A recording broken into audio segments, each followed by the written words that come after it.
We always want to blame lawyers for the high cost of divorce, but in so many ways, we just have to work within the system as it exists. Let me give you an example. In Virginia, in order to file for divorce, you have to have grounds, which means either you have fault-based grounds, which means that you can file on the day that they exist. So the day that you find out that he cheated, the day that he beats you, the day that he deserts you, you can file for divorce on those grounds. But if you choose a no-fault divorce, which doesn't necessarily mean that you don't have fault-based grounds, it just means that either you don't or you want to move forward without regard to fault, then you have to wait until you've been separated for the statutory period before you can even file.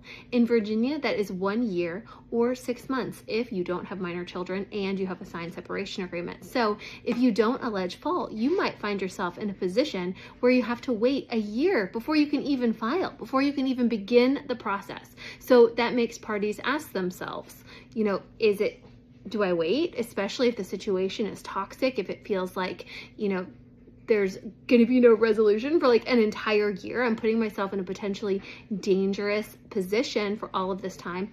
Or do we look into fault? And then once you file on fault, the other party has to respond.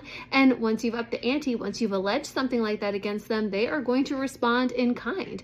And that's not bad lawyering. That's the system working the way it was designed to work. And it's not necessarily just attorneys trying to maximize the system for their own profit. It's a question of how the system was designed, and it's working the way it was intended to work. But also that can be to the detriment of the parties involved, and that can increase the tensions and increase, yes, the money that they spend to do it. And it isn't my fault. I have to work within the system, the way it was designed to operate. And unless and until the law changes, there's not much I can do about that. So, there are some things that lawyers can control, but there are other things, big things, like filing on fault kinds of things that we can't control and that do necessarily increase the tensions and animosity and make continued litigation a probability rather than a possibility.